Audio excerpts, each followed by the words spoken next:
Hey there, WellHouse Church. How are we doing? I'm excited to be back with you for another week of our story series, I Am. And today I want to talk to you about routines. If you're anything like me, the odds are is that you probably live your life according to a routine. You do the same things every morning, you have the same procedures that you do in the evening, you work at the same location majority of the days. And so you get into a rhythm of monotony. And that rhythm of monotony can create a lot of stress, anxiety, turmoil, burnout, all these things, because you're just doing the same thing all day, every day. You don't feel like you're necessarily making progress. And so, what's something that we do to break up the monotony?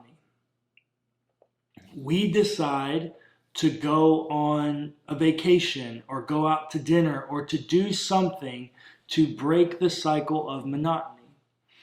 And when you do that, if you're like me, lots of times you want to try something new. You want to do something you haven't done before. You want to go somewhere you've never been. But the scary part about going where you've never been is you actually don't know where you're going. And so you have to have a destination, and then you have to look up the directions for how to get there. And if you're also like me, I use 3 different map apps on my phone. I use the Apple one, I use Google Maps, and I use Waze to try to figure out the fastest way to get where I'm trying to go with the least amount of resistance. I think we all live our lives that way. That just seems to me to be a standard practice of life. But my question is it a standard practice for all of us in every part of our life?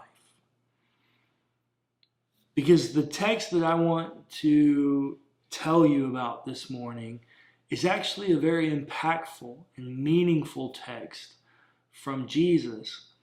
At which point Jesus says he's having this conversation that he's going to have to go away for a while to prepare a place.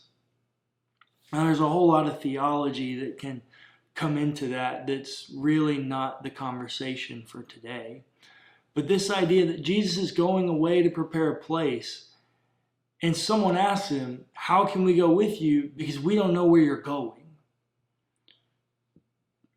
We all have to know where we're going in order to know how to get there. And listener, the thing that I want you to be firmly rooted in is I want you with zero hesitation to be able to say with 100% confidence, I'm going wherever Jesus is. I don't really know where that is, but I'm going where Jesus is. And if you can get there, that hey, I don't really know what it looks like, but I know that I want to be wherever Jesus is. This is Jesus' promise to you. Jesus said to him, I am the way and the truth and the life. No one comes to the Father except through me. If you know me, you will know my Father also. From now on, you do know him and have seen him. There's a lot going on here, but Jesus is letting us know. He says, hey, I am the way. That where I'm going to be at a place at the fullest ultimate experience of the divine. I'm going to be with the Father. Now what that looks like eschatologically and all these things, that's for another day. But Jesus says, I'm going to be with the Father. And I am the way for you to attain ultimate divinity with the Father. He also says, I'm the truth, that all the things that I've revealed to you about the Father are true. That the things you see me doing are the will of my Father, which means what you see me doing is how you will see my Father act. The Father is a good God, according to Jesus. And then Jesus says, I am the life. The thing that we're all trying to live and attain and experience. Life without death and corruption. That's what Jesus says. And he continues and says, no one comes to the Father except through me. Look, I want to break up the monotony, the routine of my life. Because I want to do the uncomfortable things that are required in order for me to pursue the divine. And no one gets to the Father. No one attains, achieves, or pursues divinity without Jesus Christ. He is the way, the truth, and the life. And no one gets to the Father except through him. And in him, the Father is revealed. This is what he says at the very end. From now on, you do know him and have seen me. All of this is setting you up to a place where you are forced to make a decision.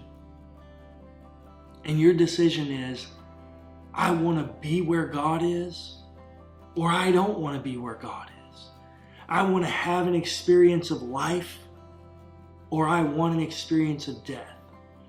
And Jesus is the way, the truth, and the life, because he's the one who takes on death and pain and trauma that we were owed. He takes that on our behalf, in our place, so that he might have victory over death and pain and trauma. And through that victory, we might all be able to celebrate with life and life abundant with the divinity who loves us